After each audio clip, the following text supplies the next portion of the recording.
5-12-40 rule কি, এটি কিভাবে কাজ করে? আপনি কি আপনার সন্তানের ভবিষ্যৎ নিয়ে চিন্তিত আছেন? আপনার সন্তানের জন্য সুরক্ষিত ও উজ্জ্বল ভবিষ্যৎ করতে চাইছেন? তাহলে আজকের ভিডিওটি আপনার খুব কাজে লাগবে। আমরা প্রত্যেকেই কঠোর পরিশ্রম করে অর্থ উপার্জন করি, কিন্তু সেই অর্থ সঠিক পথে বিনিয়োগ না হওয়ার কারণে নির্দিষ্ট লক্ষ্য পূরণে আমরা ব্যর্থ হই। আপনি যদি 5-12-40 ফর্মুলাকে মাথায় রেখে বিনিয়োগ করেন, তাহলে আপনার সন্তানের ভবিষ্যৎ শুধু উজ্জ্বল হবে না, পাশাপাশি সে কয়েক কোটি টাকার মালিক হতে পারে। অর্ধেক মানুষ এই ফর্মুলা সম্পর্কে জানেই না। আপনি যখন এই ফর্মুলা সম্পর্কে জানবেন, তখন আপনি কমপক্ষে 5,000 টাকার মিউচুয়াল ফান্ডে এসআইপি আপনার সন্তানের জন্য আপনি শুরু করবেন। তবে 5-12-40 এই ফর্মুলা জানার আগে এসআইপি সম্পর্কে আমাদের কিছু কথা জানা দরকার। এসআইপি কি? এসআইপি হলো সিস্টেমেটিক ইনভেস্টমেন্ট প্ল্যান। মিউচুয়াল ফান্ডে বিনিয়োগ করার জন্য সঞ্চয়ের সবথেকে জনপ্রিয় মাধ্যম হলো এসআইপি। এসআইপির মাধ্যমে আপনি একটি নির্দিষ্ট পরিমাণ টাকা নির্দিষ্ট সময় অন্তর, সেটি মাসিক হতে পারে, ত্রৈমাসিক হতে পারে বা বার্ষিক হতে পারে, আপনি মিউচুয়াল ফান্ডে জমা করতে পারেন। একটি উদাহরণের সাহায্যে বিষয়টি বুঝিয়ে দিই। ধরা যাক কেউ একজন 3,000 টাকা প্রতি মাসের 10 তারিখে মিউচুয়াল ফান্ডে জমা করতে চাইছেন। এই যে নির্দিষ্ট পরিমাণ টাকা একটি নির্দিষ্ট সময়ে অটোমেটিক তার ব্যাংক অ্যাকাউন্ট থেকে কেটে মিউচুয়াল ফান্ডে জমা হবে, এটিই হলো এসআইপি। আসুন দেখে নিই এসআইপির সুবিধা কী কী। 1. খুব অল্প পরিমাণ টাকা, মাত্র 500 টাকা দিয়ে আপনি এসআইপি শুরু করতে পারেন। তবে কিছু কিছু মিউচুয়াল ফান্ড আছে যেখানে মাত্র 100 টাকা দিয়ে আপনি এসআইপি শুরু করতে পারেন। 2. এখানে দীর্ঘমেয়াদী বিনিয়োগে চক্রবৃদ্ধি হারে সুদ পাওয়া যায়, অর্থাৎ সুদের উপরে সুদ মিউচুয়াল ফান্ড থেকে পাওয়া যায়। 3.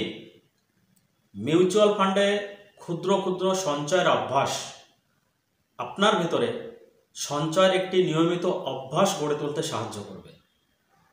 4. আমাদের জীবনে শর্ট টার্ম এবং লং টার্ম লক্ষ্য পূরণে মিউচুয়াল ফান্ডের এসআইপি সাহায্য করে। 5. মিউচুয়াল ফান্ডে আপনি এসআইপি পরিমাণ বাড়াতে পারেন, এসআইপির পরিমাণ কমাতে পারেন, আবার চাইলে এসআইপি বন্ধও করে দিতে পারেন। তো বন্ধুরা, আপনারা যারা প্রথমবার আমার চ্যানেলটি দেখছেন, সকলে অবশ্যই সাবস্ক্রাইব করবেন, একটি লাইক করবেন এবং শেয়ার করে দেবেন। তার কারণ শেয়ারিং ইজ কেয়ারিং। এবার আমরা দেখে নেব এসআইপি কিভাবে কাজ করে। মিউচুয়াল ফান্ডে টাকা জমা করে আমরা কি পাই, বা মিউচুয়াল ফান্ডের এসআইপি কিভাবে কাজ করে, একটা উদাহরণের সাহায্যে বিষয়টি আপনাদের সামনে তুলে ধরি। ধরা যাক আপনি 1,000 টাকা নিয়ে বাজারে আম কিনতে গেছেন। আমের দাম চলছে 100 টাকা কেজি।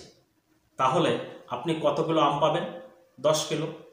এবার আমের দাম যদি বেড়ে গিয়ে 125 টাকা কেজি হয়, তখন আপনি কতগুলো আম পাবেন?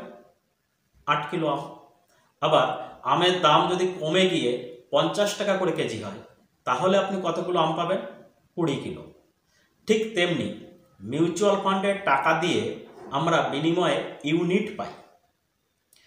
প্রতিটা মিউচুয়াল ফান্ডের একটি নির্দিষ্ট দাম রয়েছে, যাকে আমরা বলি ন্যাব।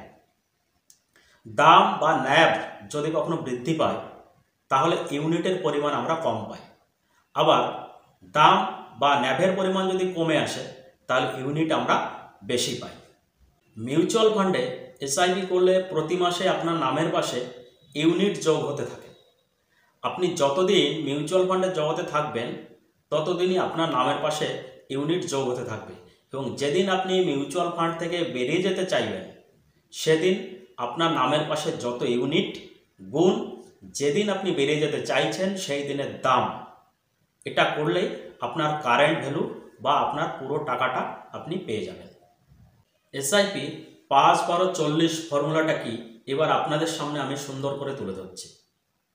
ধরা যাক আপনার সন্তানের বয়স 5 বছর এবং আপনি প্রতি মাসে 5,000 টাকা তার নামে সঞ্চয় করা শুরু করলেন।